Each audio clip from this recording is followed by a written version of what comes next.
Welcome to Admissions and 15 Adventures.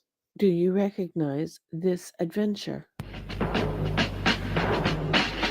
In the fiercely competitive world of American industry, one conflict stands alone: the battle of the 3 television networks. Headlines reveal that the ratings war has reached an unprecedented level. The alternative now is combat. It will be settled on the battlefield. The networks must alert their captains. The forces must be readied. It is time for the call to arms. I never thought it would come to this.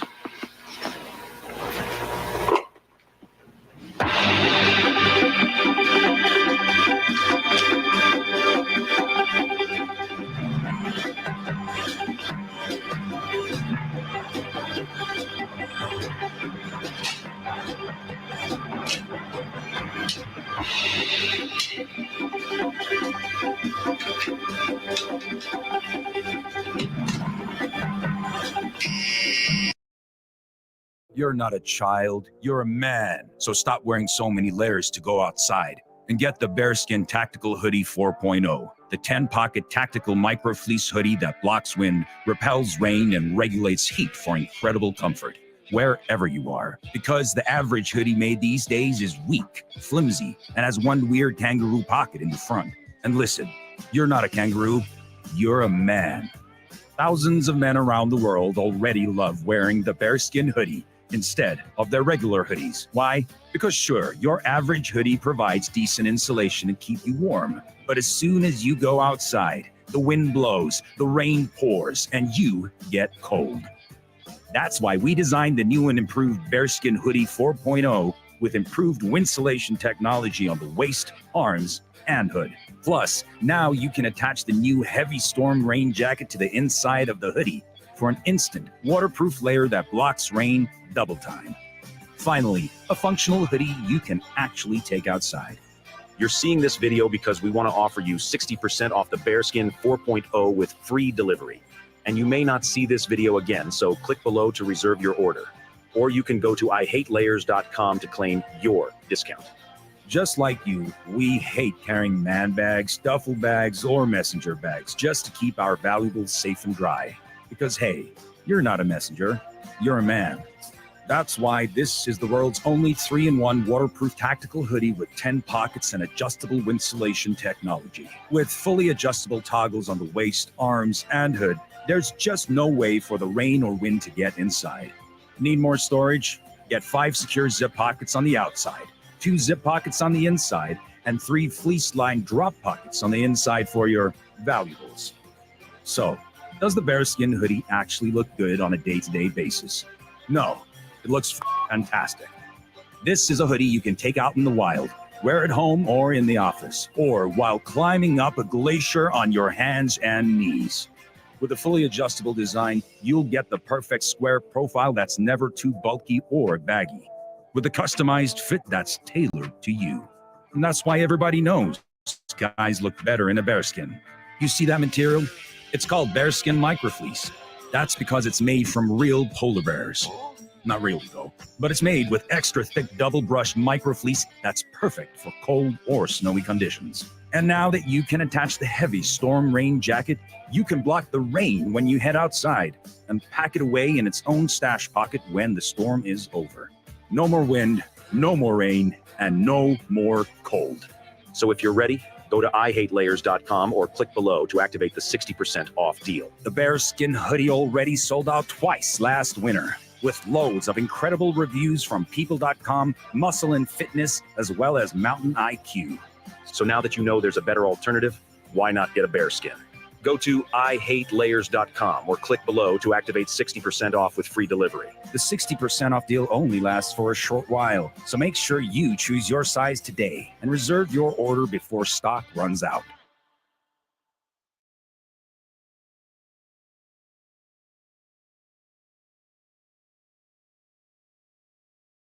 These mushrooms make you feel better.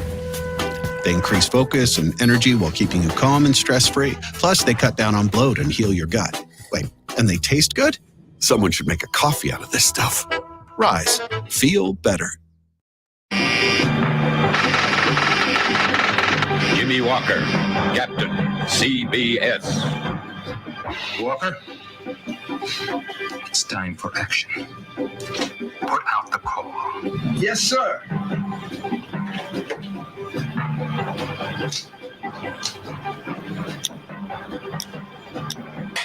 Time to get on the case and mobilize the troops. Let's move it. Captain Walker checks his personnel on the starscope. Adrienne Barbeau, the classy, beautiful lady, the femme fatale from Maud. Valerie Bertinelli of One Day at a Time. Kevin Dobson, Crocker from Kojak, a real tough dude. Jamie Farr, Corporal Klinger from MASH, a very tricky cat. James MacArthur, McGarrett's sidekick from Hawaii 5-0. This dude knows the ropes. Loretta Swit, oh hot lips from MASH. She'll come through when the going gets tough. Lyle Wagner from the New Adventures of Wonder Woman, a veritable god. And my alternates, Karen Kay of The Betty White Show, sly, wicked, and sensuous. Jimmy McNichol, young Jack from the Fitzpatricks, must be raring to go. There's no doubt in my mind, CBS is going to be looking real fine. Captain of NBC, Dan Haggerty. Yes, sir. Haggerty? Yes, sir. It's happened. Mobilize our personnel and move on Pepperdine. You can count on me, sir. We'll be there. We'll check on my people.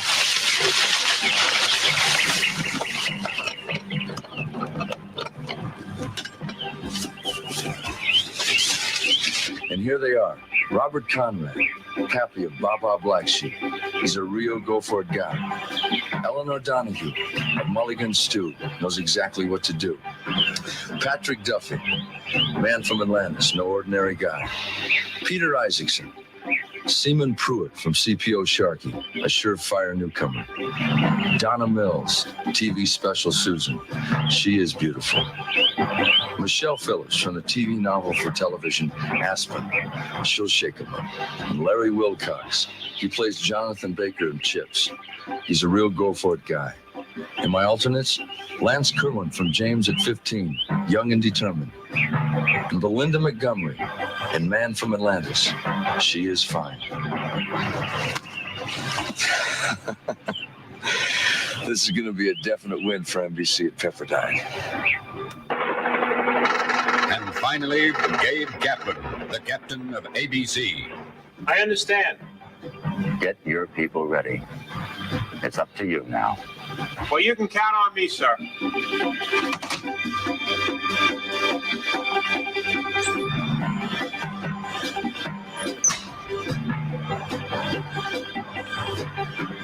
Okay, this is the guy they call Fred Berry. He plays Rerun on What's Happening series. He's going to be tough. Billy Crystal, he's Jody Dallas from Soap. He's going to be a surprise. Aha, Chris DeRose, boy chick on the San Pedro Beach Bums. He's a former wrestler.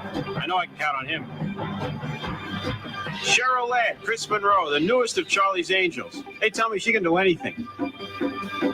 Ah, Penny Marshall, Laverne from Laverne and Shirley. Reliable, a proven veteran. Christy McNichol, buddy and family. What an athlete. Another veteran.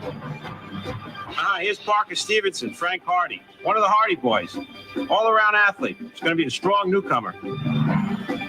Ah, my alternates. Victor French. He's Chief Roy in Carter Country. Tough. Suzanne Summers, Chrissy Snow in Three's Company. Sharp and competitive. This ABC team can take on anybody. Anybody.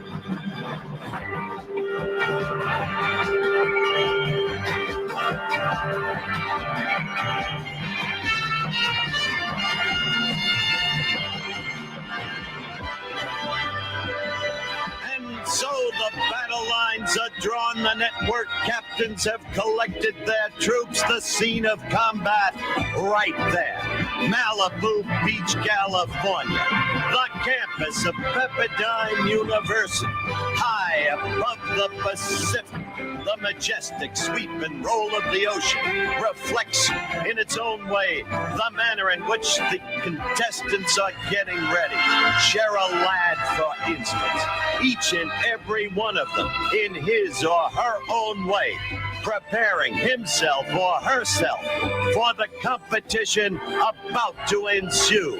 9 events in all. And the spirit, the mood, epitomized perhaps best of all by the most truculent competitor of all, Robert Conrad. There are 30 of the greatest network stars in television drawn together for the Battle of the Network Stars.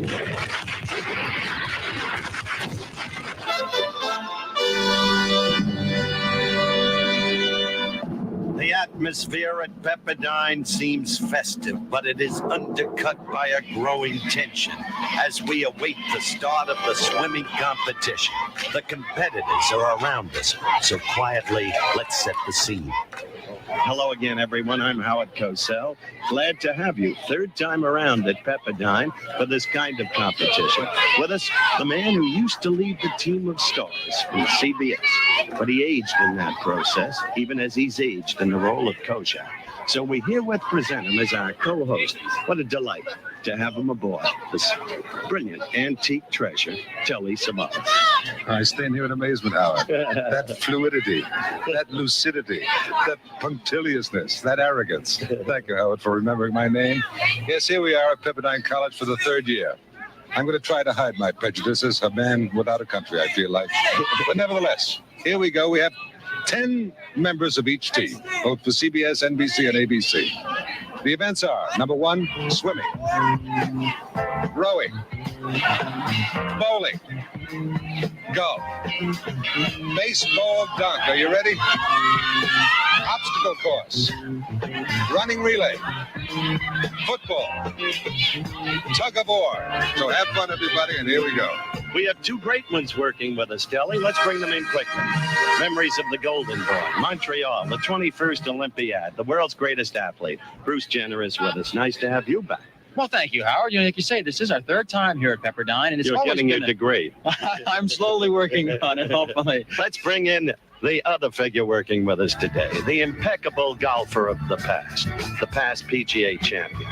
Diminutive, colorful, got a subtle, low-stated kind of humor. A flair about the man, Telly. David Marr. Well, thank you, Howard. And as Telly said, it is like a festival, but really, I'm surprised. I've watched the other 2 shows. I didn't know that they really competed so hard. They really get hot when they lose.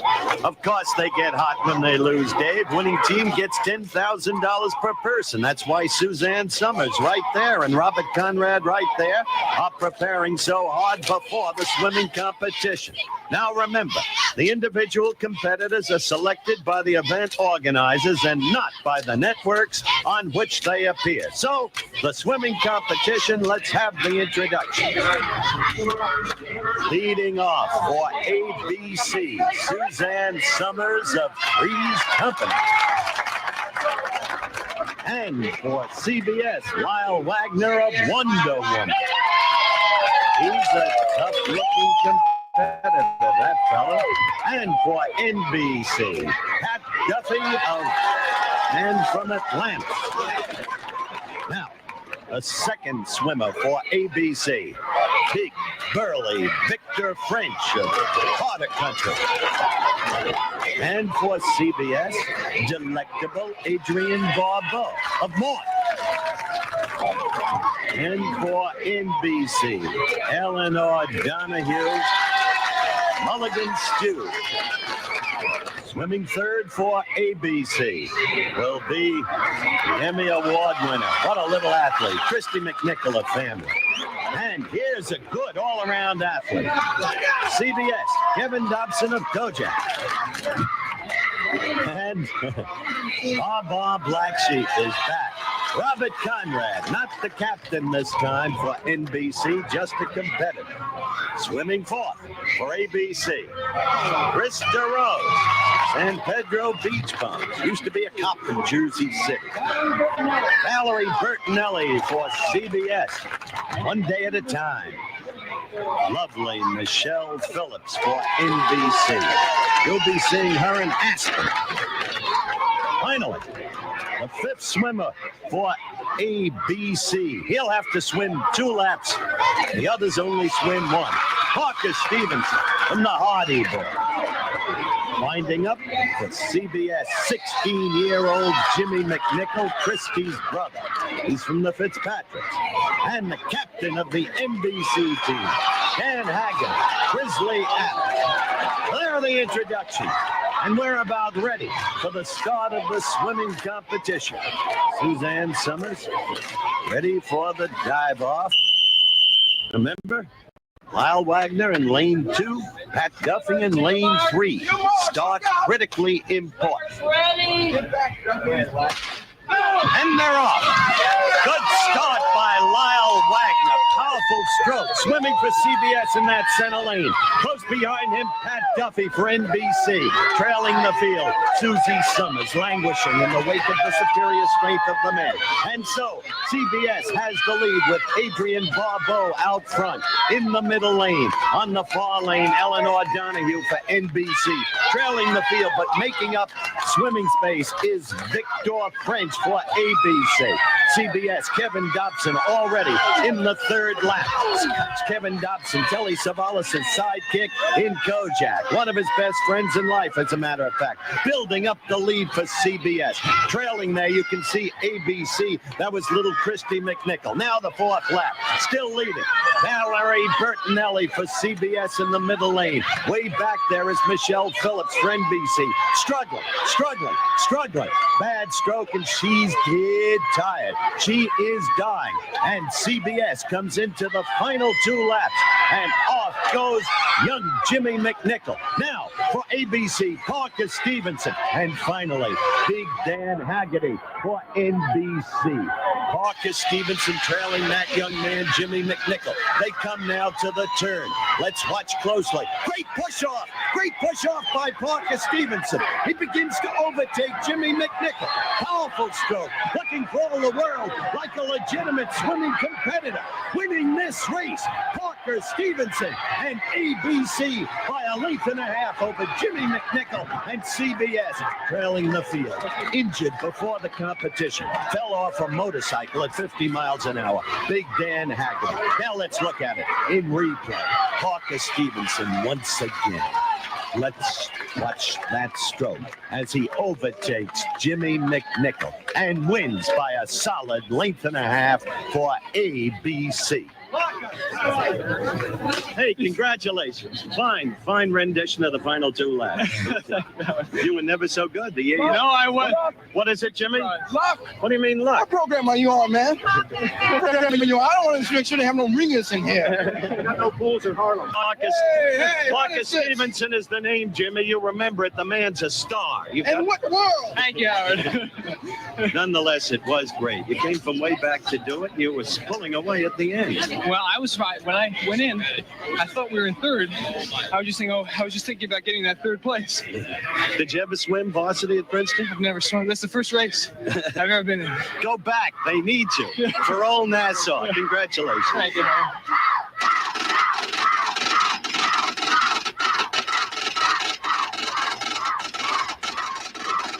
Of course, Parker Stevenson is singer. He's so young. Old Nassau, Princeton University. He majored in architecture. He also modeled while at college, but did more than that. He was an athlete. You're looking at a picture of the crew, of which he was a team member, 2nd seed. His name at Princeton, Richard Park, class of 75. Pictures here of Richard in action, taken by his coach. The lightweight crew was undefeated, even won at Henley. Now today, a budding star, Parker Stevenson, one of the Hardy Boys, playing Frank Hardy. The biggest mistake people make when it comes to relieving neuropathy is not understanding what's really causing the numbness, tingling, and burning, and how it could lead to losing a limb if left untreated. Because you see, if you understand where it comes from, you can prevent it by targeting the root cause. And that's exactly what I'm going to show you next. Suzanne Summers was on the ABC team. Remember, she led off. She cheered Parker to that victory. Suzanne Summers, well, look.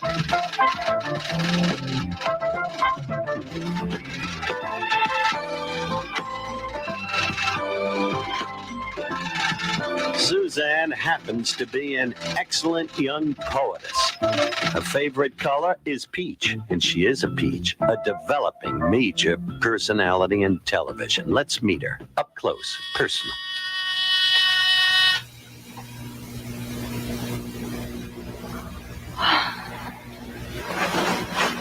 I get up every morning about 6, sometimes a little before, and I exercise. And I do the minimum that I can do because I really hate it. I hate exercising. But I had a problem of gaining 20 pounds a year ago, and my vanity took over and pulls me through the calisthenics every morning.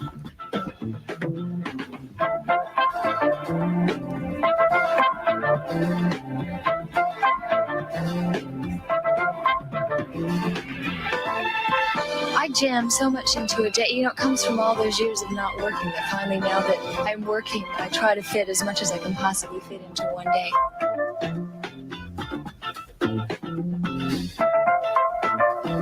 But I think more than I hate exercising, I hate running. I hate running with a passion. I go in spurts where I exercise every morning, and then I kind of get sidetracked with chocolate sundaes and lots of whipped cream and sour cream on my potatoes and things. That I have a weakness. One of my favorite things to do is eating. You're a pinup girl now for teenagers all over this country. You're aware of that. Well, it's interesting. I didn't realize it until I was in Vancouver. I got mobbed by teenagers, and I realized that our show represents what is just around the corner to them. We are 2 girls and a guy living together in a non-sexual situation, so therefore it's very attractive to them. It's very safe. Mm-hmm. Whereas when I was raised that you will grow up, get married, and live happily ever after, that's not necessarily the same thing with the kids now. So I think that's probably why we're so successful. At the same time, what's the impact upon your son, Bruce, who after all is 11? Right. It's interesting that the kids who are hanging me on the wall are the same age as my own son. And it's a curiosity to me. He's handling it very well. I think his friends all say, hey, your mom's really a fox. And he's still trying to say, yeah, but she's my mom. Suzanne Summers. Her first book of poetry was called Touch Me. Okay, back to the competition. Let's look at the scoring thus far. You get first place, you get 100 points. That's what ABC has. Second, 75. CBS, third. NBC with 50.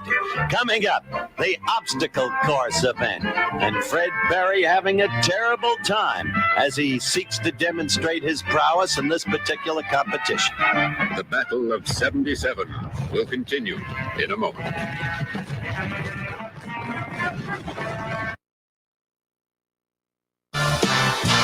We come to the obstacle course event, the toughest, most grueling event in the whole of the competition.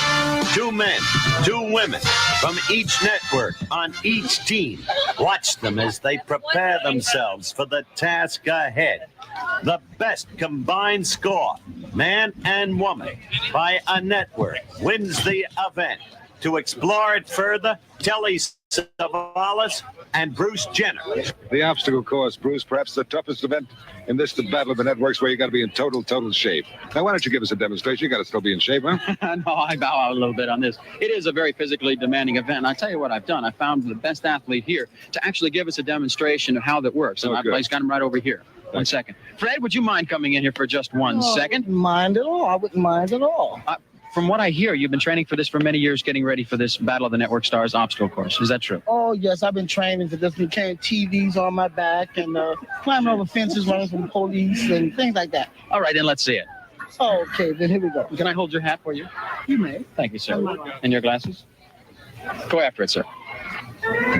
Okay, Telly, the first thing in the obstacle course, they have to go underneath the ropes. Then they have the tires. They have to, go through all the tires. If they miss them, it's going to cost them a 3-second penalty, and he got it there. Now the monkey bars, you have to touch the first bar and the last bar. I don't think he's going to make it. He's blown 15 seconds up till now. You know, even though Freddie's going for the laughs, there's a great deal of fluidity, a great deal of grace.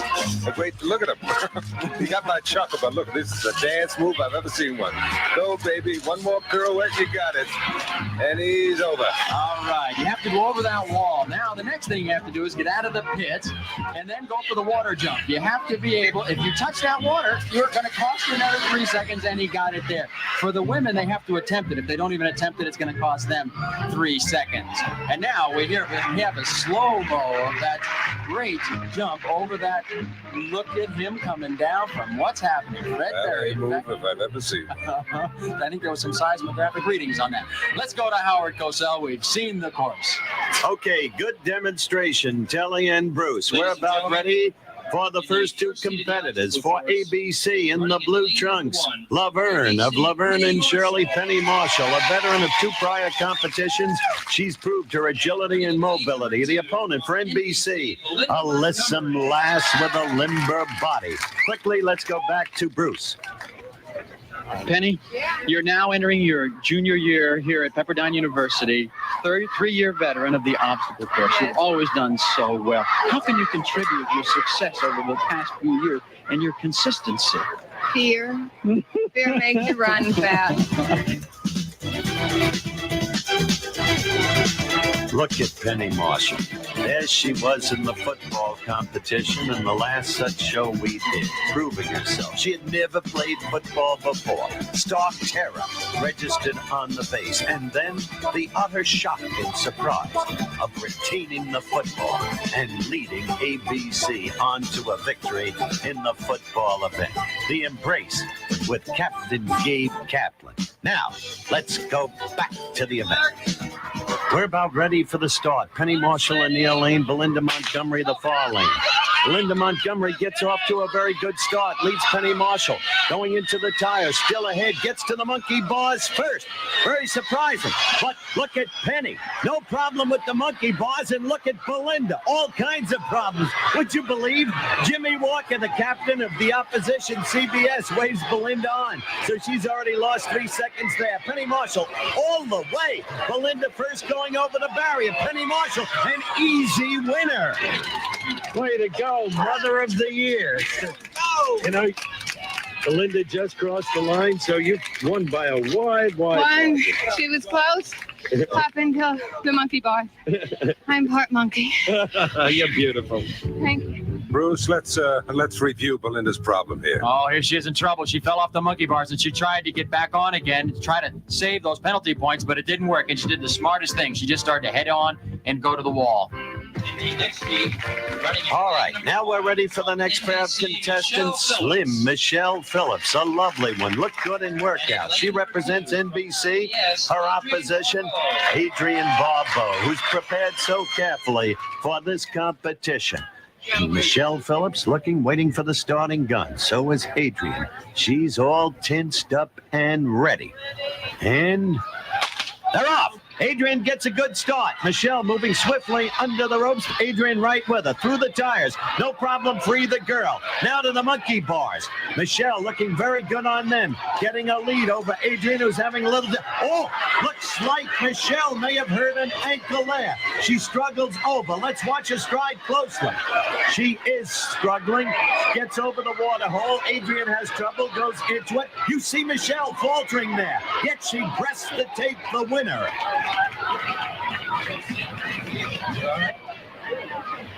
You talk about a gallon. F it, Robert. This young lady. How's your ankle? You look like you were going to fall just before the finish line did. It hurt. The agony of victory. Oh, it's horrible. Adrian Bobble. She's being encouraged by her teammates even though she lost. Bruce in slow motion. I think we can see what happened here. She completely missed the rope as her foot goes right through it. But actually, it's her left foot that she injures. As she tries to regain her balance here, she puts her left foot down on the ground. She twists that ankle. and it seems like it's swelling up quite a bit, so we're going to have a lot of problems. What do you think, Telly? Well, I don't know. You're a trained sportscaster. When the girls are running, I look at other things. A twinkle of an eye, a turn of a leg. And there's your leg right there. And there's my leg. All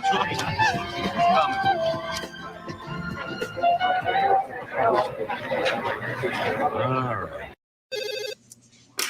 Vernon Central High School, how may I help you? I'm going to help you, actually. Really? I can use some today.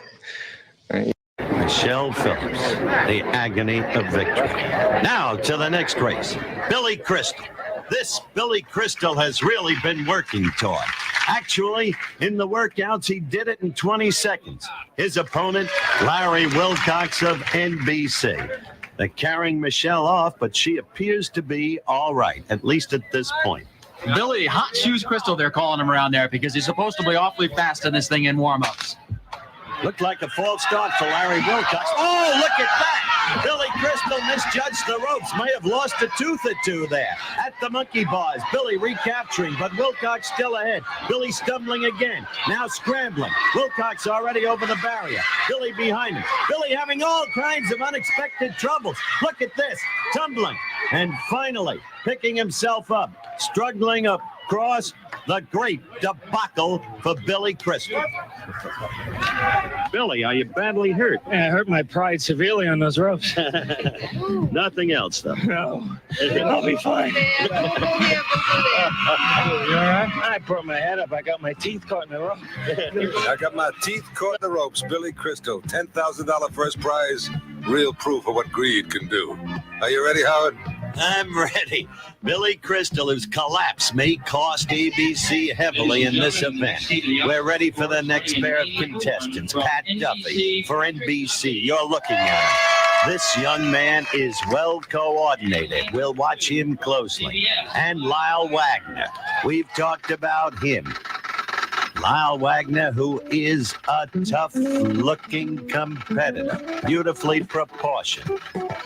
He's from Kirkwood High in Missouri, went to General Motors Institute. Time, perhaps, to meet him up close and personal. Famed for his many roles in the Carol Burnett Show.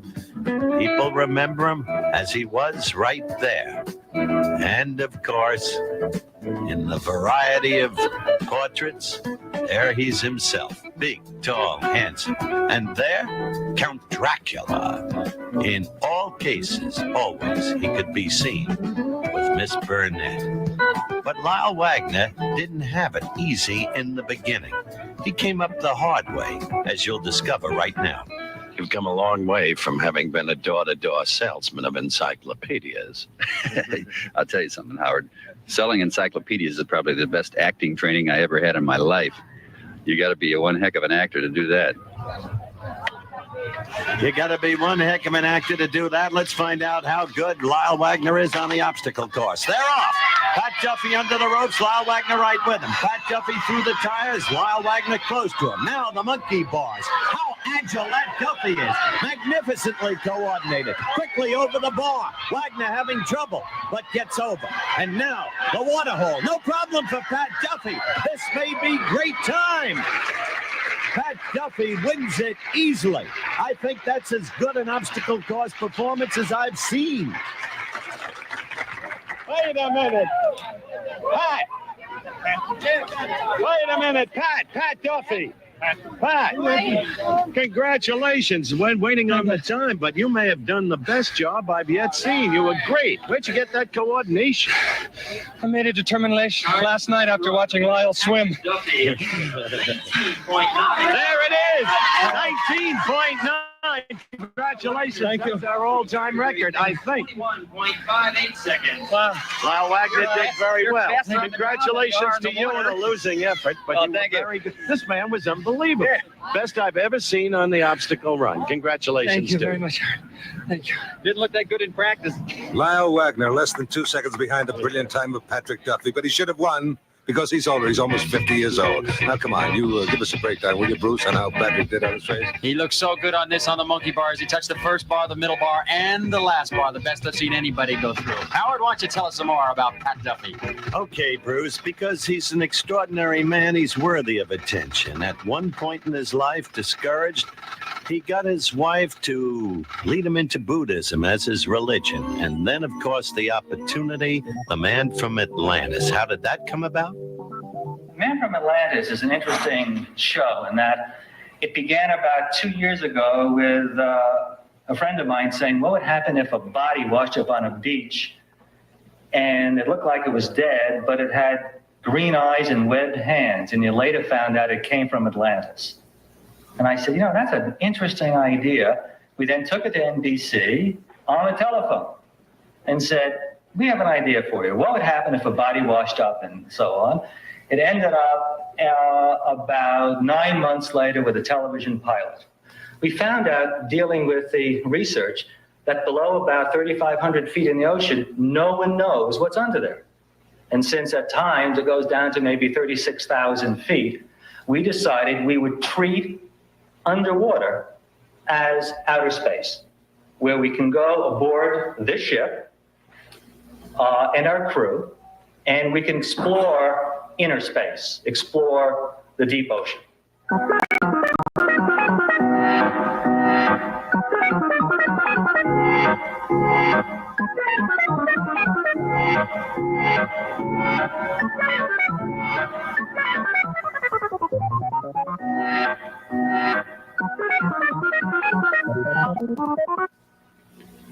Every time Patrick is on camera, we want people to say, he's human, but there's something different about him.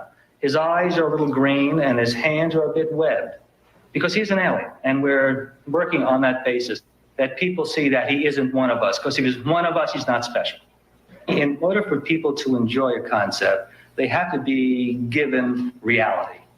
We can't do phony kind of sets, and we can't do unbelievable creatures, and we can't do strange-looking gadgets. We really strive a great deal to be as authentic as we possibly can. When they accept that this submersible really exists, then we can take them to other lands with it. When they accept that Patrick really exists, the Mark Harris character exists, then we can tell them stories that hopefully they will believe. We're ready for the finals in the obstacle course. It'll be NBC against CBS. The leading team thus far, Pat Duffy and Michelle Phillips. Michelle, a question mark because of that damaged ankle. Avoid these foods if you want to lose weight fast. You're a female and you want to get toned, you want to get fit, you have 15 pounds that you want to lose. You can actually take your body and mold it in any way you want. That's what people don't understand. You just got to really boost your metabolism up, and you're going to have a beautiful toned body. It's very simple.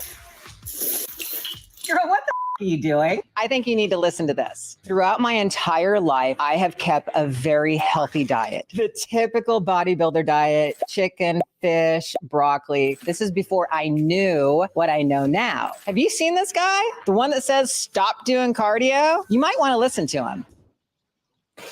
If you want to drop this, start eating more of these.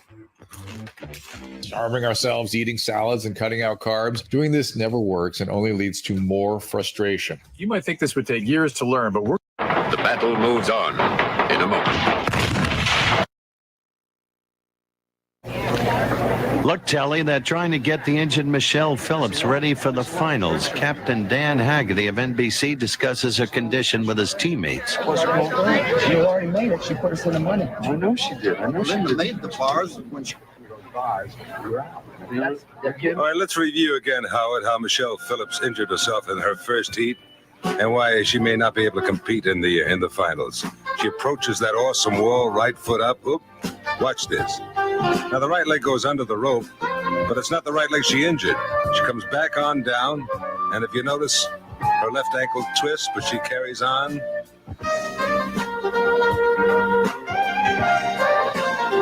This is what you call gutsing it out, baby. The ankle's all taped and still you're going to run. That's the way to win. The agony of victory, as I said earlier. You think you're up to it? Yeah, I do. I feel real good. It doesn't hurt, and I want to run it again. I tell you, I called you a free-spirited soul when we talked. You really are. Good luck to you. You must be a psychic. Yes, the name is Michelle Phillips, and if you're with her, you get a feeling for her. She is a magnificently interesting woman, multi-talented, as Telly Savalas would say, right now, starring in a film, Valentino, and co-starring with the brilliantly gifted Rudolph Nureyev. But her talents don't stop there. With the late Mama Cass Elliott, she was part of Mamas and the Papas, and she lives alone now with her daughter. And she talks freely about much of her life. The Mamas and Papas broke up when it was time to stop singing together and living together. That's what the sound really called for, was that kind of unity. And Cass and I both had children, and we wanted to stay home and be off the road. And we all agreed that it would be a good time to leave the group behind and go on and do our own new things. When I finished Valentino, I came back and I started my album, my first solo album, and it's out now. It's the first time that I felt comfortable singing alone in all these years. I was a fool not to be the woman who just comes and goes, catching a cab and tea, making love and changing my clothes. Those trashy rumors all over town, they get me down. Those damn commuters fly into town to look. Multi-talented, artistically proven for sure. And now, to prove her courage and her athletic prowess, Howard, take it over. Incredibly, she is starting. The NBC captain gave in to her courage and determination. So she's ready to go in the finals against Valerie Bertinelli of CBS. And look at her go! Easily handling the tires. Now to the monkey bars where she excelled in the heat. And excels here. Shows no sign of the injury. Over the bars. Well in front of the opponent. Now the water hole. Over that. No sign of the struggle she had first time around. She wins easily. It's even better for Michelle Phillips. The second time around as Peter Isaacson embraces her and the rest of the team congratulates her. Michelle! Congratulations, baby. You did it. You did it. God, I love you. Dan, will you let Michelle turn around, face the camera? Congratulations. Thank you. Big Dan, team captain, comes over to congratulate the warrior who has won in the face of all Trebet. That one was easier, actually. I don't know why. Right, Howard. It's a lot of guts. I mean, that's a lot of guts. Her leg was strong like crazy. She taped it up and she went for it and won. Man, take your hands off or I'll break your arm. I don't want you to do that. Congratulations. Thank you. Thank you. I'm going to go. Well, let's pull this back up, Howard. Where we should be. ABC going in the water tonight, Coach? Yeah! This is it. No more. Cosell, everybody, listen now. This is it. We got this in the bag. We need 2 seconds. This boy gonna pull it off for us. No problem at all. Go ahead, Jimmy McNichol. Look out. Boy, it's heavy. Jimmy Walker, team captain, 1977 CBS, holding zone, but just doing it. Jimmy McNichol warming up for his race with his sister Christy on the Mike Douglas Show.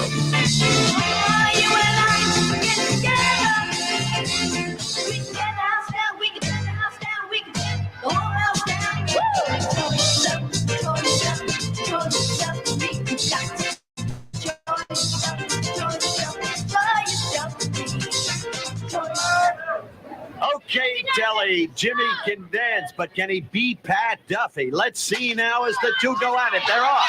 And look at Jimmy under the ropes, a slight lead to the tires. Oh, Duffy getting now a slight lead. The monkey bars where Duffy excels. Duffy now well ahead. Over the wall. Well ahead of young McNichol. To the water hole, the final challenge. No problem. Another spectacular performance by Pat Duffy. An easy winner. NBC wins the obstacle course event. All right, Duffy. Pat Duffy did it again. Congratulations. You brought NBC the victory in the obstacle course event. Sensational. I must again commend you on your balance. The way you come through there. The way you go at the rope. Get that bitch out of here. What's the matter? You bitter? Not bitter at all. Sour Not grapes. me. Sour grapes. Great victory. NBC, the winners in the obstacle course event. Captain Haggerty, come on. Good luck to you both. Good show. Good show. All right. So NBC gets 100 points. CBS 75. The trailing ABC team 50 in the obstacle course event. We've got a triple tie here now, Telly. CBS, NBC, ABC, a triple tie. Very close.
Yes, there is beauty and grace, even in amateur athletes.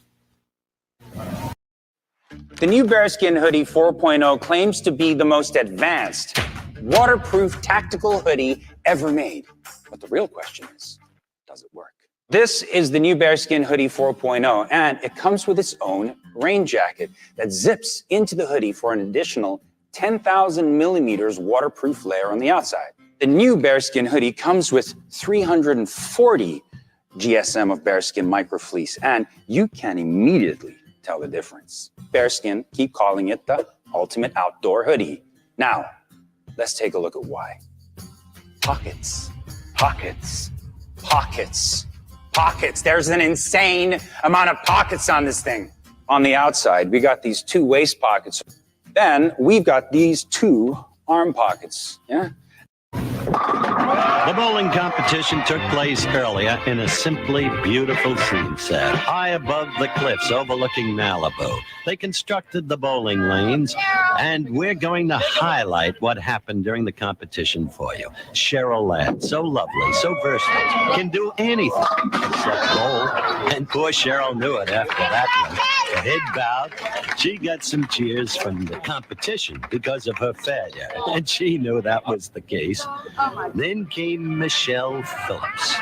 Now, this was before she injured her ankle in the obstacle course competition. Now, look at this. Nice shot. Good delivery. Good action among the pins. And to Bruce Jenner.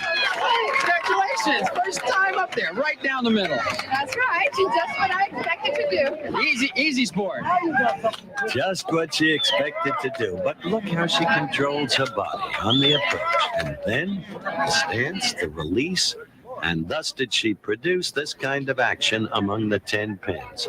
Now to Telly. I don't know what you were told before I came up here, okay?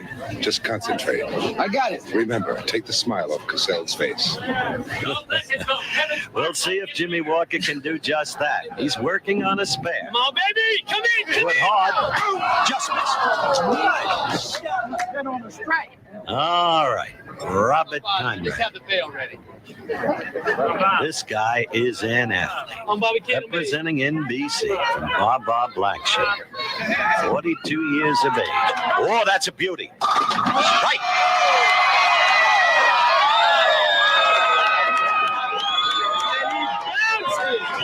Let him shine, and Conrad will clown it up. Now we go to Peter Isaacs, who, of course, is with Don Rickles and CPO Sharkey. Oh! 3 strikes in a row NBC made in the course of the competition, scoring on a cumulative basis, of course. Each member of each team adding up. Billy, I know you're a great bowler, but how would Muhammad Ali, do you think, attack these lanes? Well, it's basically the same premise. You gotta hit it right and then fall down. George Chuvalo was a washerwoman. Howard Cosell's a turkey. I knock them both down. Go and get All right. Some turkey, huh? Let's see if Billy Crystal, on his way to becoming a great, great star, is as good as a great ball, a great ball, a great one! Oh! You couldn't see a better shot than that on the PBA Tour. Billy Crystal, who is a fine athlete, once had a baseball scholarship. Look at him in replay. Did you see that arm come up in the follow-through? The intensity of the concentration in the eyes, and now celebrate what you just did. A really remarkable spare for an amateur bowler. Young Billy Crystal being congratulated by his teammates. But there's a lot to Billy Crystal.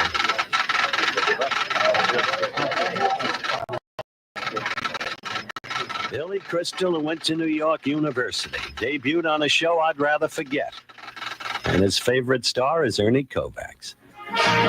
We dropped in on Billy. He's a devoted family man. His wife, Janice, has presented him with a brand new second daughter that's already Jenny, right there, age 4.5. You win. Boy, you're out of shape. Go get your bathing suit on, huh? Oh, hi. I didn't expect it so early. Listen, I don't want to talk about the show. It's controversial. It's a big hit. It's a wonderful show. But I'm not the kind of guy who'll go around bragging about what he's doing. And I mean, I'm just not that way, huh? Billy, you've said the show is controversial. And you and I both remember when adverse pressure groups tried to keep it off the air. On top of that, you have to play the role of a homosexual. Any misgivings? No, not at all, because we knew it was a good show. Yeah, it was a little scary with all of the action that was happening 3 months before we even came on. And 2, I knew where I was going with the character. I knew where the character was going. And I knew that all good stuff was going to happen. So in the end run, it's quality will out. And I think by the time the show has a chance to breathe, people see, hey, what's the big deal about the show? Now a dramatic scene from an upcoming episode between Jody and his brother. Danny, what's the big deal, huh? I mean, now that you know, am I any different? We're not friends anymore? You don't look gay. I'm still me. Hey, I'm still the Jody who plays tennis with you. I'm still the Jody who bowls with you. I'm still the Jody who laughs with you. And I'm still the Jody who counts on you. You're probably not gay. I am. And it shouldn't make any difference. And if it does and you don't love me now because of it, then you've never loved me at all. Jody, look, all these years, I didn't want to hear it. I didn't want to listen to you. I was afraid if I ever heard it, I couldn't look at you again.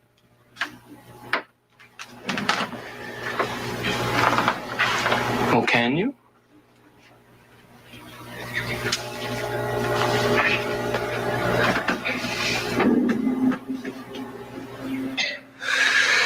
Yeah.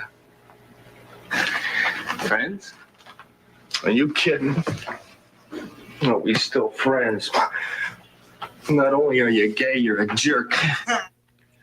Billy Crystal, dramatic actor, family man, stand-up comic.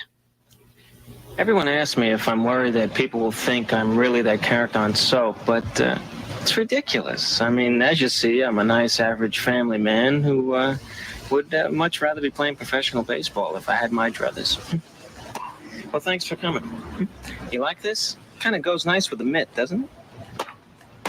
Back to you in the booth, Howard. Thanks, Billy.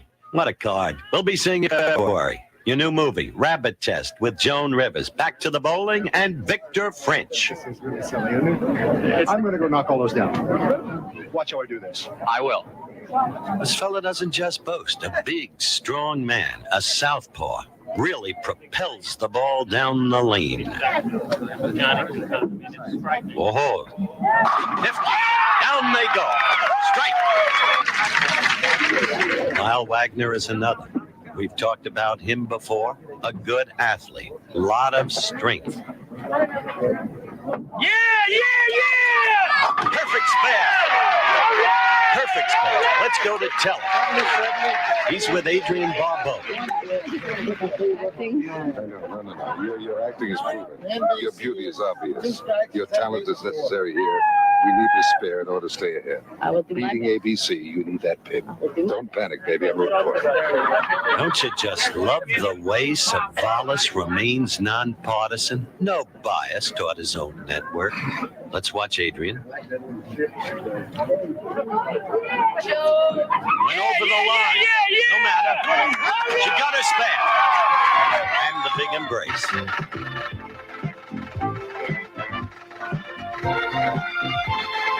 Adrian Barbeau is a most versatile young woman. Can do so many things in her field. Let's meet her up close and personal. Every time I talk to you, I like to go back in time. I wonder how many people remember the diversified career you had on Broadway and your Tony Award nomination for Grease. You must think back to that. Oh, yes. Grease was a wonderful time in my life. A lot of Hollywood people do not know that I sing and dance and do all of that stuff. And Grease was great. What is this about you and racquetball? We've shot some footage of you playing racquetball. After we did the first battle of the network stars, I decided that I was getting old and out of shape and I'd better do something. So I started playing racquetball and I love it. I really love it.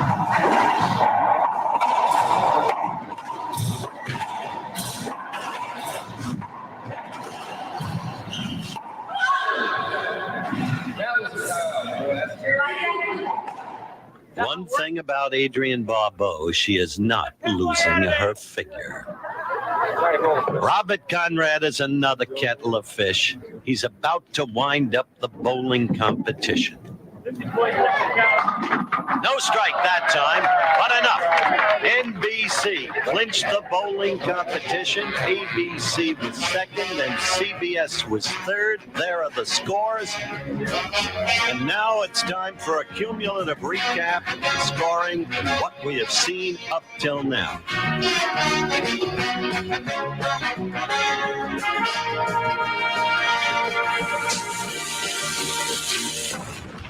The battle moves to rowing after this. Hey, check this out. So I stopped buying random lotto tickets and started doing this instead. You've probably heard that winning the lotto. The cheerleaders reflect the festive atmosphere surrounding the rowing competition. And when you talk about rowing, there was a day in Telly Savalas' life when he mastered Central Park. Let's let Telly Savalas, as we look at Karen Kay, tell you about the event. What's going to happen? We have 4 members on each team. One of them at least has to be a woman, Howard. They go 3/4 of the way down the pool, turn around a buoy, bring the kayak back to shore, and they exchange partners. Both have to be in the water before the exchange. It promised to be a very exciting event. And tell us about it, Howard. I will, Telly, but perhaps not with the articulation that you suddenly manifested. Right there, you see the lane order of the respective networks. And Christy McNichol starting for ABC's team. What a remarkable youngster at age 15.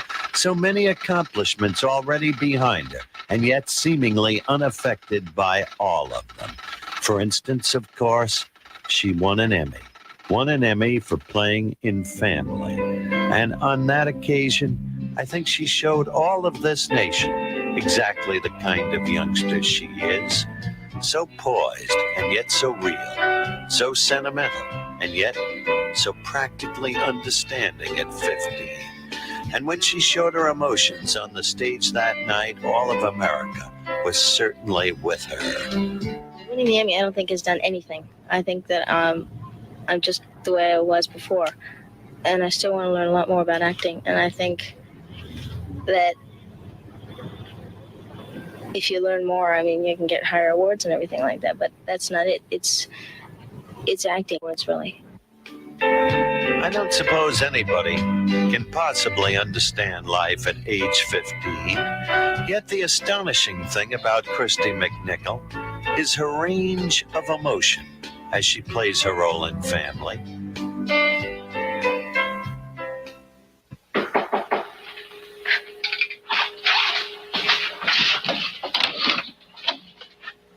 Hi, buddy. Hi, TJ. Come on in before the candles blow out. It's my mom's birthday. It's her cake. It's nice. I guess you want the bracelet back. I guess you want to give it back. I I'd really like you to keep wearing it. You would? Sure, if you want to. On one condition. We've got to get something straight. Yeah, I know. It's this. Hey, buddy, you're on. Happy birthday to you too, Peaches. Let's go. Most of my friends feel, like I'm a normal kid, because I am. My fans feel that I'm real special and everything, which is nice and everything, but I like to be treated normal. I don't like to be treated different. We're not going to treat you anything but normal in the battle of the network stars. You better come through. You understand? Yep. What a girl that is, Telly Savalas, and we're ready for the start of the competition. She set her first date straight in that misunderstanding, and now she's got to keep her boat straight against Lance Kerwin of NBC and Karen Kay of CBS. They're off! Bruce Jenner has just joined us. We're ready to look at this event as quickly Christy McNichol takes the lead. What do you think of Christy's stroke, Bruce? Short, straight.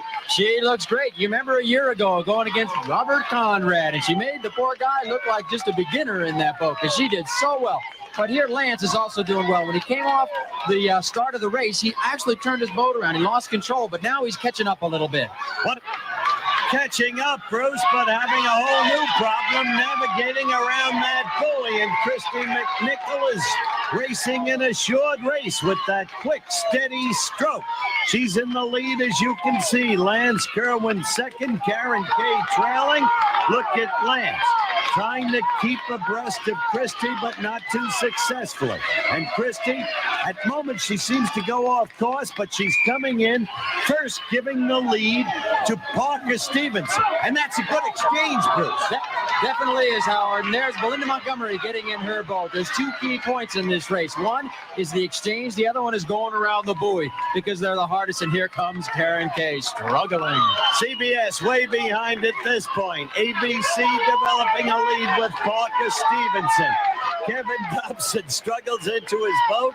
CBS trailing. He has his oar. Look at where Parker Stevenson is already. And he's negotiating around that buoy, or at least trying to do so. He does it rather well, Bruce, and he's on his way back to giving ABC what may be an insurmountable lead. NBC, as you just saw in the middle lane, is developing a big lead over CBS, but Belinda Montgomery may have some trouble with this buoy, Bruce. It's definitely hard to try to maneuver it around there, and as you can say, oops, he almost went out of the side of the boat right there.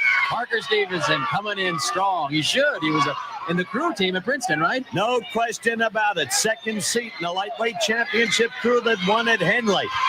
And Belinda Montgomery having all kinds of trouble trying to negotiate the buoy. CBS catching up to NBC.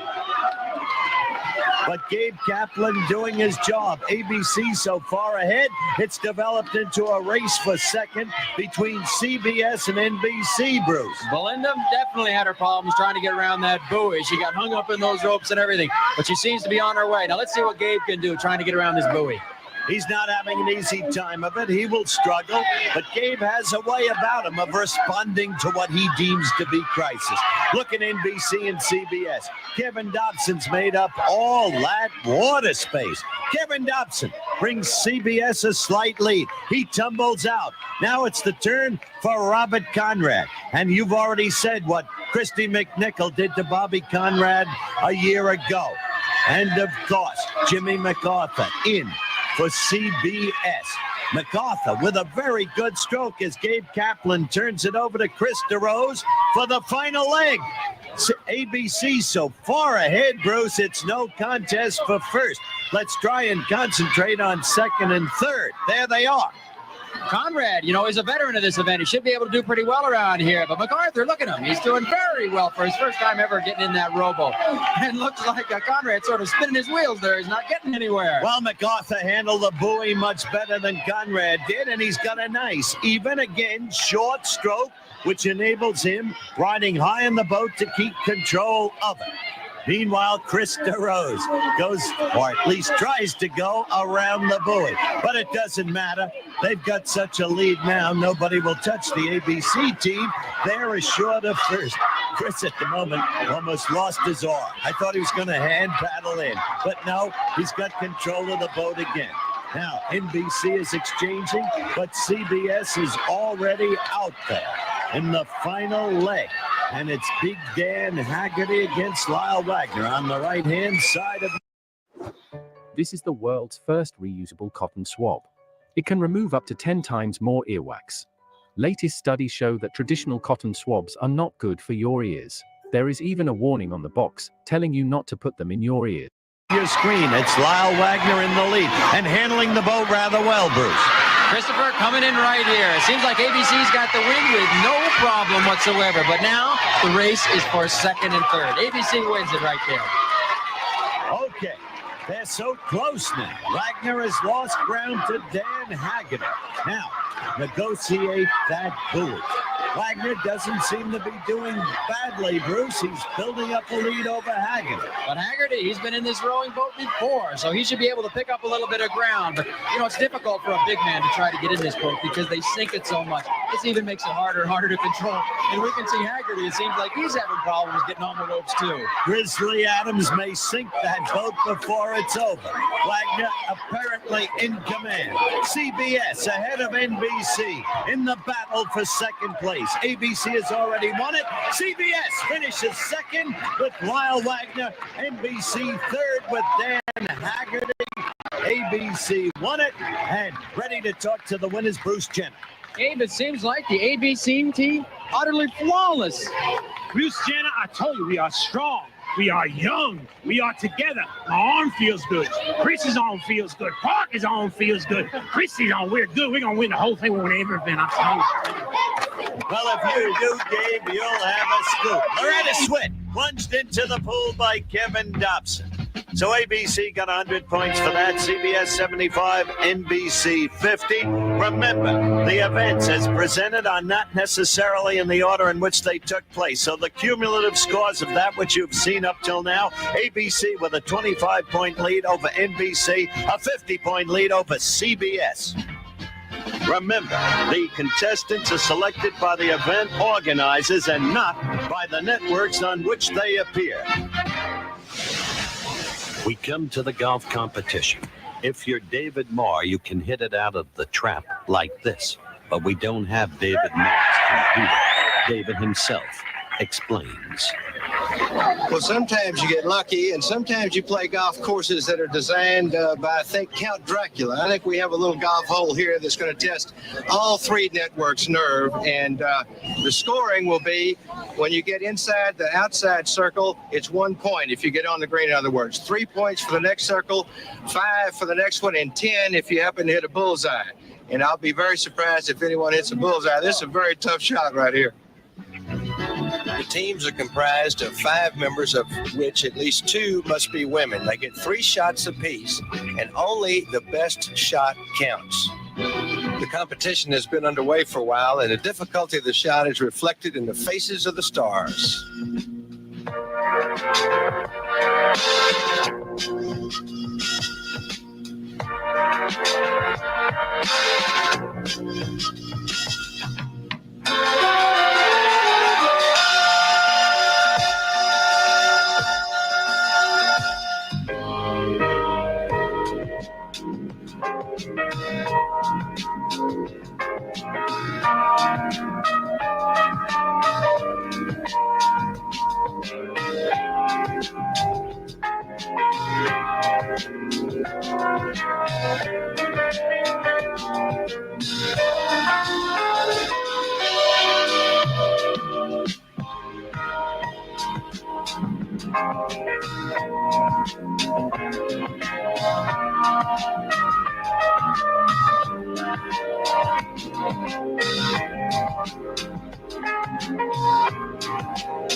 And finally, CBS gets off their no-hitter with James MacArthur making his shot and tying Dan Haggerty of NBC. Look at that reaction. Then it is Gabe Kaplan's turn, the captain of the ABC team, and they are third at the moment. The lead, NBC, CBS with a point each. Take a look at Gabe's shot. And well played and on the green, just like you should play a trap shot, just behind the ball and swing through it. In fact, a 3-way tie, and the last man of the day, Fred Berry, or Rerun, you might want to call him, with his shot. And that's it. It stays on the green, and ABC wins the golf event. 2 points to 1 each for CBS and NBC.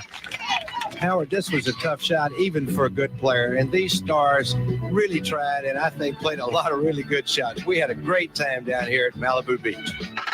Well, what you've established, Dave, is that Malibu Beach is the largest sand trap in the United States of America. But it was a great shot for Fred Berry, and this is another of the many versatile stars representing the networks in this competition. He actually began his career as a professional dancer. You'll see him right now, 16 stories above the Sunset Strip, at a disco called 9000. And as Freddie puts it, we've got rhythm. Oh, does he have rhythm? You know that dance group called the Lockers, famous for that acrobatic movement? Freddie was one of them, and thus you see that kind of movement in him now. Magnificently trained and not without athletic ability, loves to ride horses. Good job for you, Rerun. You've led your team into this lead in the cumulative scoring of events as you've seen them up till now. Next, the running battle. From the leisurely pace of golf, let's go to the swift pace of the running relay and watch the contestants get ready. Underhanded into your partner's left hand. Then switches to her right hand. Now, how far should she be? Robert Conrad checks the starting blocks. Dan Haggerty, in a different vein, checks his choreography. Let's move over to the starting line. Thank you. Okay, folks, we're ready for the player introductions. The event, the running relay. To be introduced first, a team of stars with shows on the ABC network. First, from the Bronx, New York, and the star of Laverne and Shirley, Penny Marshall. Second, the newest of Charlie's Angels, Cheryl Ladd. Third, Christy McNichol from Burbank, California. Fourth, the finest cheerleader in the history of Erasmus Hall High School, the best busboy ever at the Laurel in the Pines Hotel in Jersey, the captain of the ABC team, Gabe Kaplan. From Westchester, New York, and Princeton University, Parker Stevenson. From Long Beach, New York, Billy Crystal. And from Brooklyn, New York, Chris DeRose. Costco shoppers say this military hiking stick is actually worth it. This $200 tactical hiking staff combines superior military-grade materials with cutting-edge assistive mobility technology. The result is a whopping 200% increase in biomechanic performance, transforming anyone into an unstoppable, ultra-efficient hiking machine. And its unprecedented success is leaving big box stores like Costco, Amazon, and Walmart in the dust. It has sold over 2 million units in the last 30 days, all without the help of Costco, Amazon, or Walmart. It's called TactiStaff, and it's been featured on Fox, ABC, and NBC a few times. But it could be banned soon, with many arguing that civilians should not be able to carry such powerful military-grade equipment. All right, now quickly, let's move ahead. I'll move over between the respective teams of CBS and NBC. Leading off for CBS, Lyle Wagner of Kirkwood, Missouri. Then, from Nyack, New York, Jimmy MacArthur. From New York, Karen Kay.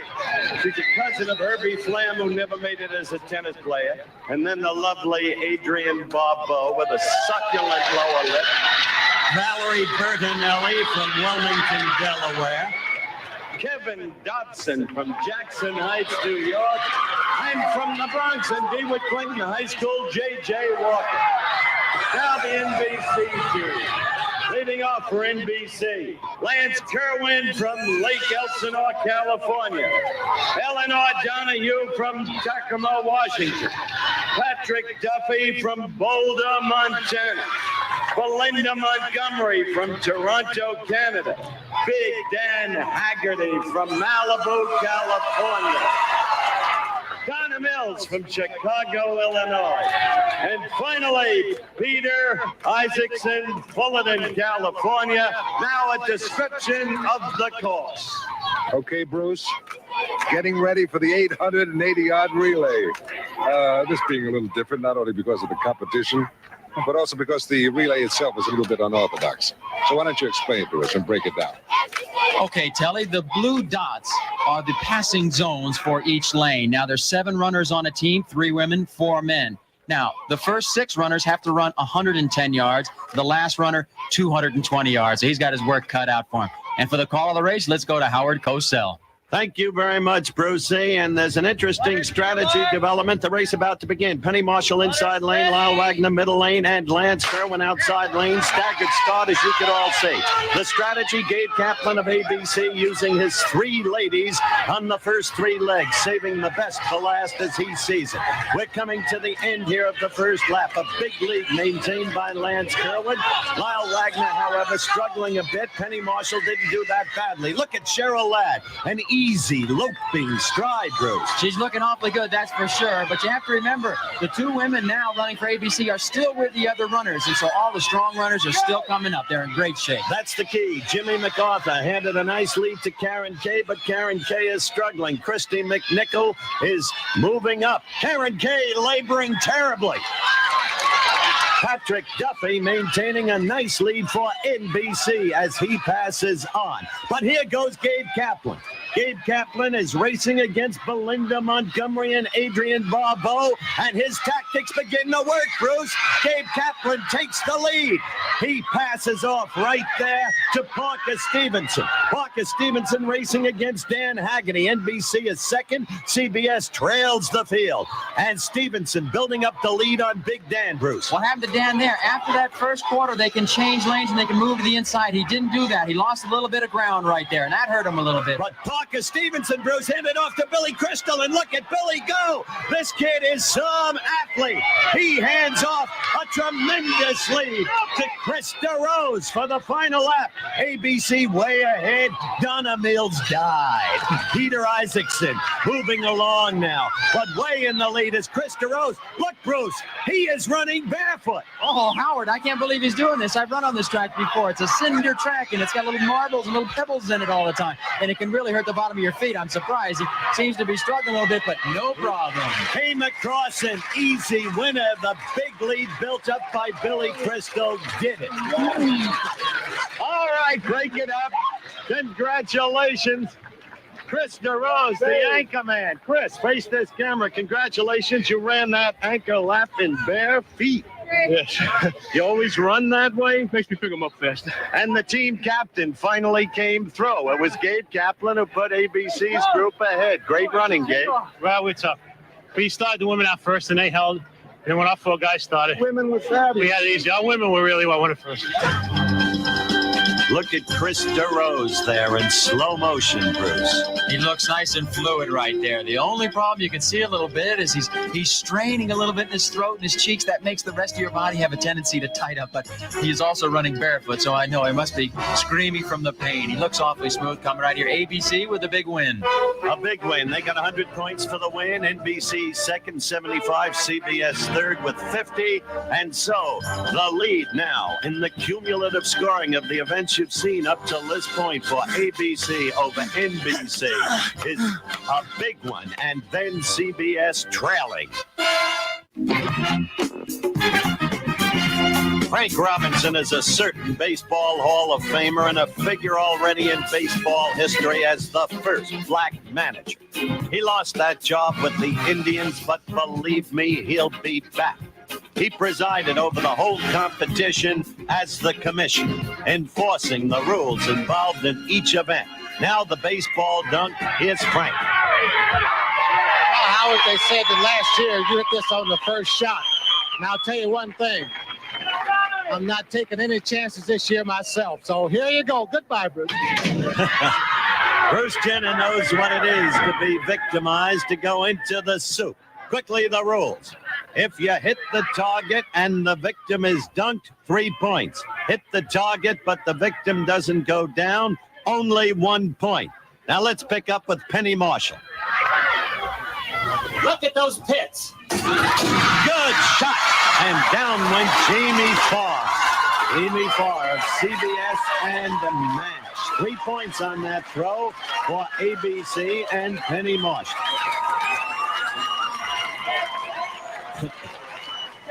You know, the same thing happens when you see it in slow motion. No change at all. Except about Jamie Farr. Quite a guy. At 17, he played King Lear. Go ahead, I got soap in here. Billy Crystal. That you could expect because Billy, of course, once had a baseball scholarship, wanted to be a professional baseball player. All right, Crystal, see if you can do it again, you little twerp. Keep it up, I'll sign you with the Morris office. Come on, Crystal, Daddy-o! He didn't even hit the target, and Jamie Farr went down. Call that wind velocity or something. What's going on? He didn't even hit it! What are you doing? As we look at it closely in slow motion, you can see didn't hit the target. No points accorded to Billy on that throw. One of the Hartley boys. Parker Stevenson with an errant. Out of the way, Sean. Easy nugget, Sean. Down goes Jamie. He was calling Parker Stevenson Sean because of the other Hardy boy, who of course is Sean Cassidy. I could try out for the man from Atlantis. What a versatile actor Jamie Farr is. Remember Sidney Poitier in the Evan Hunter classic Blackboard Jungle? There's Jamie Farr, who played Santini in that brilliant movie. Now it's Cheryl Ladd's turn, and Jamie Farr went down on his own.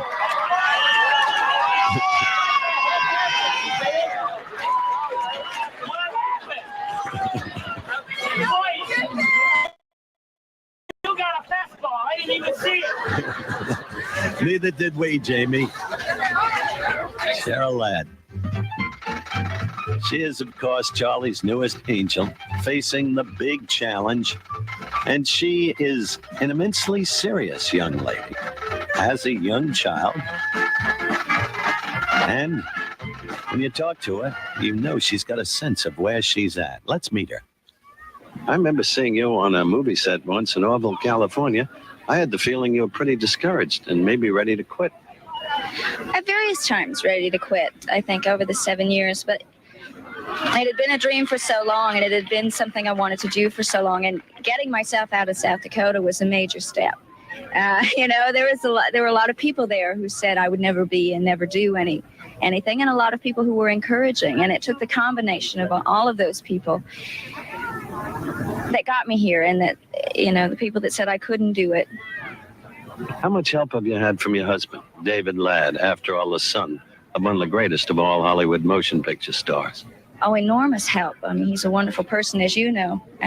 He's very together, and he's been in the business for 20 years. I've been like on a roller coaster ride. I've been up, I've been down, I've been up, I've been down. But that's the business. That's all I knew. I figured, I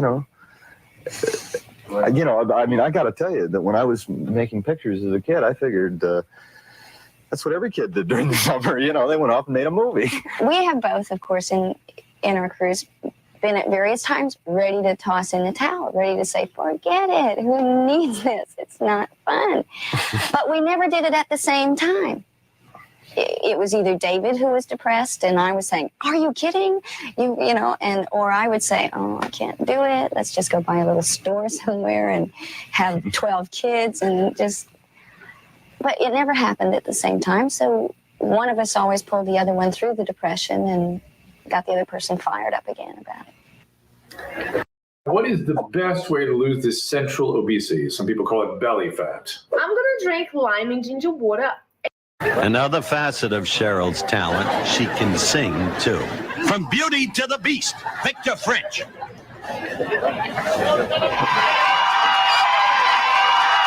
Big Dan Haggerty, NBC captain, winding up the baseball competition. He's going to have to throw lefty. Not righty, he's got that injured hand. Now don't choke. Just don't worry about choke. I'm calm. You ready? This is Dan. I'll pitch up with a pair. Lefty, righty, it doesn't matter. Big Dan happens to be ambidextrous. And as we watch again in slow motion, the baseball competition at an end. ABC wins with 18 points, 9 for CBS, 9 for NBC. Thus, the present cumulative scoring total of events as you've seen them up till now, ABC with a 125-point lead. Network stars battle at football. Next. The football event is a tough and demanding competition, and each captain has to prepare his disciples for it. Of course, on the sidelines, the usual cheerful atmosphere with the young ladies doing their thing, but Dan Haggerty in a different frame of mind, teaching Donna Mills. You just saw that. And Kevin Dobson working with Adrian Bobble. Dan Haggerty, well, listen to him. That's the whole point. Use these hands. It's no good if they catch it and you go, you got to use these hands. We're starting with a clean, fresh slate. We got to do this one. Use these hands. We can whip these people.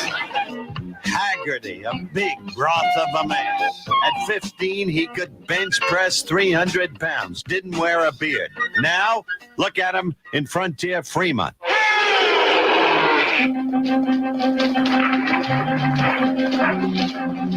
Baby bear!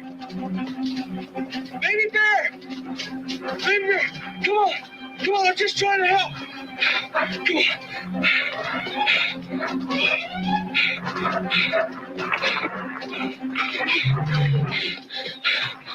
Oh, boy. I sure hope you can swim. Hold on.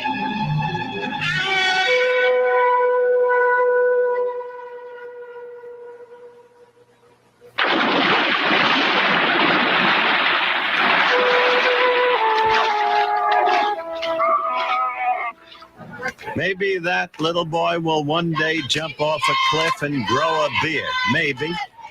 But right now, let's go to Telly Savalas. The battle of the networks, where before they were just little skirmishes, now it's all-out war because we're getting close to the rainbow, close to that pot of gold, the cash. Now we're going to play the national pastime, I guess. Many people consider it that. And here to represent them, one of the top referees of the National Football League, Mr. Jim Tunney. Hi, Jim. Telly, nice to see you. We're ready to go. Oh, good, Jim. Now, look, this is a game of football that I've never seen before. Do me a favor. Slowly and precisely and briefly explain what the game is all about now. Briefly, Telly, this is a passing game where the offensive team has one passer and two receivers. The defensive team has one rusher and two defenders. The object is to throw the pass and catch it in the end zone for 5 points or catch it within the 5-yard line, the goal line for 2 points. The rusher tries to get to the passer, and if he does so, he gets 1 point. You're beautiful. I guess the clock ran out. We understood half of that. The other half falls into place as we watch our stars play touch football. Well, ABC played CBS first, and this is the way it was. The key play of the game, Gabe Kaplan at quarterback, lofting a deep pass. Surprisingly, Gabe can spiral the football. A nifty throw, aiming it for Victor French, who outsized Jimmy Walker. Look at this grab. Jimmy did all he could. Good defensive play. But Victor grabbed it in, and ABC beat CBS. So that led to CBS against NBC, the winner to go against ABC in the finals. Kevin Dobson at quarterback. Now watch Kevin. Dodges Peter Isaacson, lofts it to Adrian Barbeau. A nice pass, but Adrian couldn't hold it. At this point, NBC with a 1-0 lead. They got to the passer, and Jim Tunney has explained the rule. In slow motion, this play again. Bruce. There you go, Howard. As she sees that ball coming right over her shoulder, she puts her hands out and just doesn't quite get her arms on the ball. Okay, NBC still leading 1-0. Jamie Farr and Jimmy MacArthur will be the wide receivers. Kevin Dobson ready to try to strike back. Bruce, let's watch this. Quick short pass to Jamie Farr. Flag down. What did you see, Bruce? It looked like Larry Wilcox might have got his arm on him, but you can see Jamie Farr. He's limping around a little bit. Maybe we can see it coming up here in slow motion. Good pass by Dobson. You see Jamie Farr coming into the picture now, just putting his arms out, but there is Larry Wilcox' right arm, right on Jamie Farr's shoulder. It's going to cost him 5 big points, Howard. That's what it did. Jamie Farr, by the way, a good actor, played King Lear at 17, so he knows what he's about. 5-1, CBS. We pick up with the action again. A quick short one again. That one inside the 5-yard line. Good for 2 points. Again, Jamie Farr, the receiver. So Jamie Farr at the moment in slow motion as you look at him again, Brucey, the hero. He's getting the job done, that's for sure. You can see the pass right here as it comes into his arms. Look at that beautiful technique. He's watching that ball come right into his hands. Another Biletnikoff. That's what we'll call him. Okay, 7-1 CBS. Farr trotting off the field. The lionized hero at the moment. Wagner in there now. Big Lyle Wagner. Jimmy McNichol also in there, but look for Wagner in my book. Bruce. He's a big man, Howard. And it goes to Wagner again, inside the 5-yard line. 2 more points. The score, 9-1 CBS over NBC. Let's look at Wagner again. Look at that beautiful move right across the middle. Ah, you just can't ask for anything better than that, Howard. Brucey, a simple square out. 9-1 CBS in the lead. That's the end of the offensive plays for CBS. Wait, oh, look at Susie Summers. What a lovely.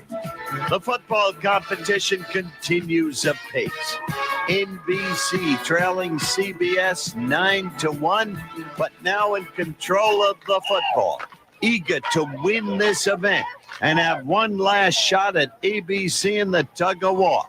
Belinda Montgomery, Peter Isaacson getting instructions from Dan Haggerty, Lyle Wagner, and Adrian Barbeau back on defense. Haggerty in the quarterback position. His troops have been given their instructions. Jim Tunney, the official, one of the NFL's best. Haggerty, quick pass.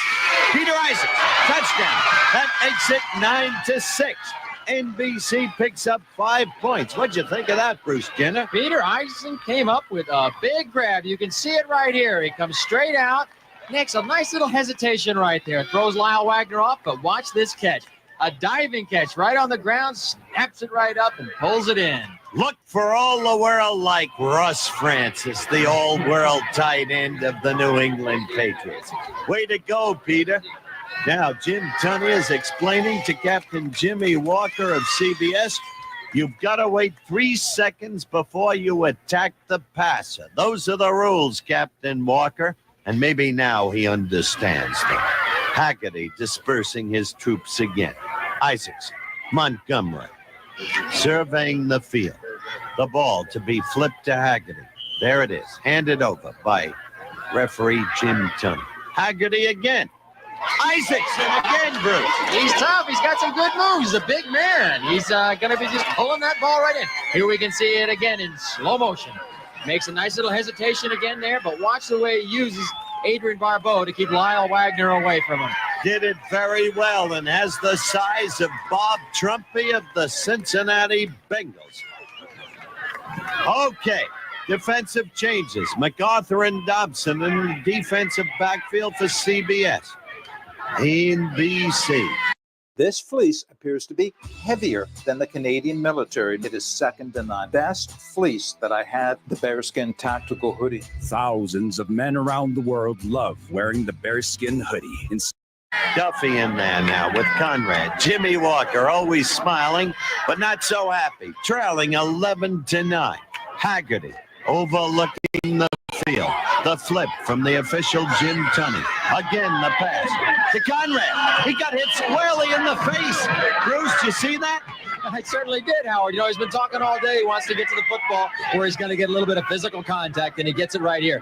Makes a nice move, got a lot of speed. Now watch the ball come running. He puts his hands up. It goes right through his hands, hits him right in the head right there. And in fact, it may give him into the pictures here, but I think it might have given him a swollen lip. Yes, look at it. Little bit of blood on the upper lip as Conrad comes off the field. Now, Dan Haggard with his troops. Donna Mills in there. And Larry Wilcox. 11-9 the score. NBC leading. Donna gets set. Wide to Haggerty's left. And Wilcox wide to his right. The flip from Jim Tunney. The look downfield. The pass. Beautiful pass to Wilcox. 16-9. NBC clinches the victory over CBS. I don't really understand why Gabe Kaplan was clapping for NBC. Jimmy Walker did his best to defend Wilcox, but wasn't equal to the task. That's the plain fact of the matter. So now NBC earns the right to go against ABC in the finals of the football event. We'll be looking at that in just a couple of seconds. Bruce Jenner, a fine performance by Haggard. It shows that versatility. But you know how, talking about versatility, there seems to be somebody else up here in the booth. Hello once again, everyone. Coming to you semi-live from Pepperdine University during this brief timeout in the Battle of the Network Stars competition, and rather heated competition it is, if I may add a journalistic note. With me, Muhammad Ali, the heavyweight champion of the world. In retrospect, looking back, perhaps the greatest athlete of our day. Muhammad's got an important announcement he'd like to make to you now. Muhammad, may I call you Mo? Howard, you can call me anything you want because I'm announcing tonight right here on the Battle of the Network Stars program, a new title defense. This is going to be my last fight, my toughest fight. I fought everybody. George Chuvalo was a washerwoman. Joe Frazier was a gorilla. He's ugly, couldn't sing. I did it my way. He's ugly, smelled bad. Ernie Terrell, his sister fought. There he is. That's the guy I'm going to fight. Look at him. Ain't he ugly, Howard? I'm so fast. I'm so pretty. We know. I'm so fast. I can turn out the lights in my bedroom, be in the bed for who gets a dog. We've heard that. Look at you. I'm coming for you, Conrad. What do you know about black sheep? I'm the black sheep. Won't get you, white sheep. Come on, Conrad. You got to knock that sucker off my shoulder. I want you, Conrad, because I'm the greatest fighter of all time. We've heard that, champ. That's all time. That's right, Howard. All time. We've heard that, champ. I'm coming for everybody. I'm the greatest. Malachim Shalom Achem. Malachim to you, too. Hope you have a happy Passover. All time. Nothing new here. Back to you, Telly. Nothing new here. Don't talk no more, Howard. Talk to me. Don't talk anymore. He keeps talking as the talent continues to fade. Back to the action. Nothing. Well, I recognize Muhammad Ali. I never knew who the other guy was. Don't understand the whole thing.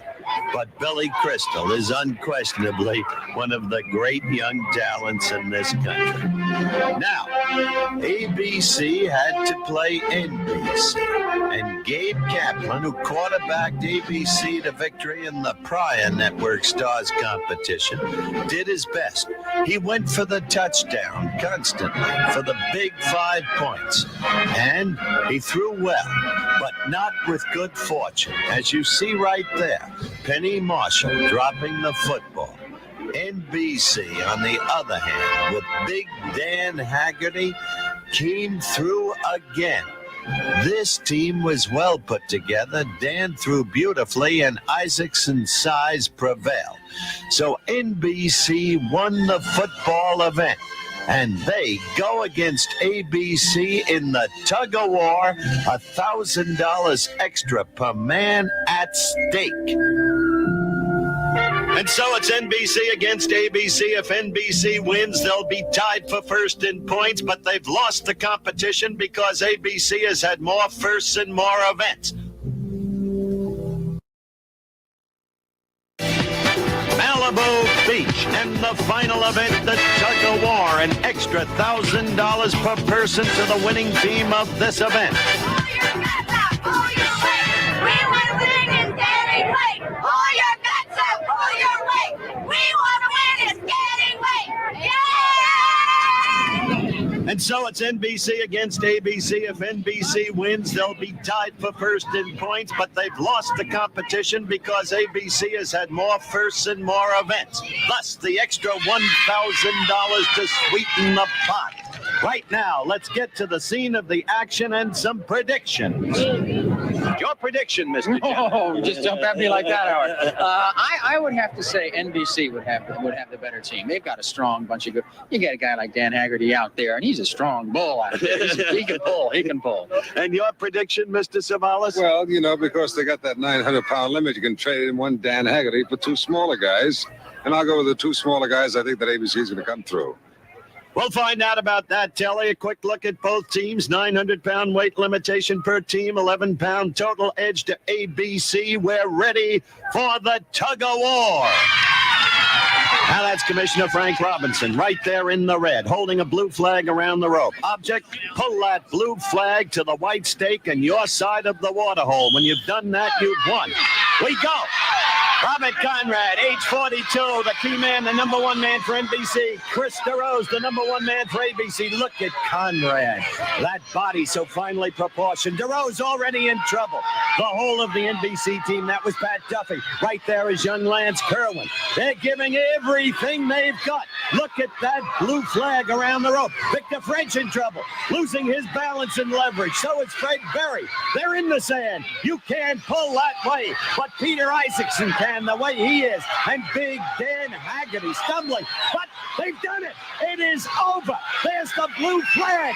NBC has won the tug of war, the quickest one that we have ever had in these competitions. Bobby, come here. That's the quickest one we've ever had in the tug of That's war. my last one, and I just see things have been great. I'm 42, and I want these young guys to take this over and hire you one of the nicest. was an Iron Man. I love you. Hey. All right, congratulations to you. They picked up, remember, an extra $1,000 a person for their victory in the tug of war, even though ABC won the competition. So let's go in and join the winners. Captain Haggerty, come here. Big Dan, congratulations. You came through on the tug of war. Nice victory. Thank you, Hard. Thank you. It was a lot of fun.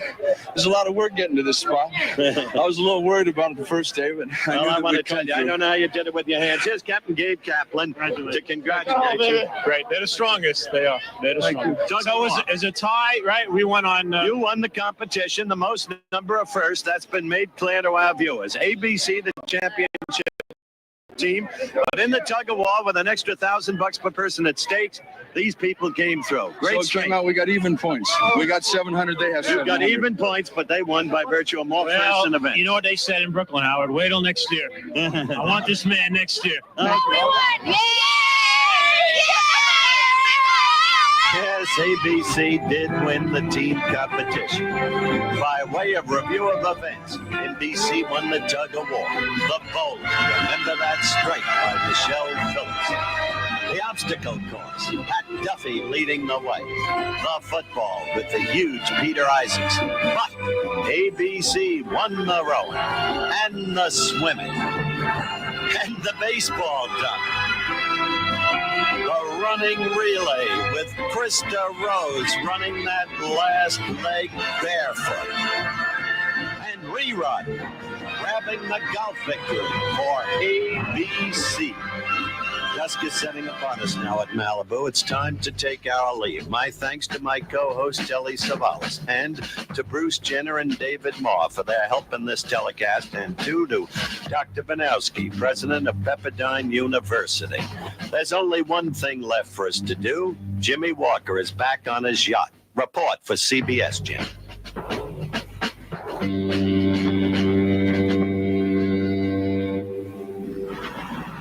CBS may have lost this one, but the force of the eye will always be with you.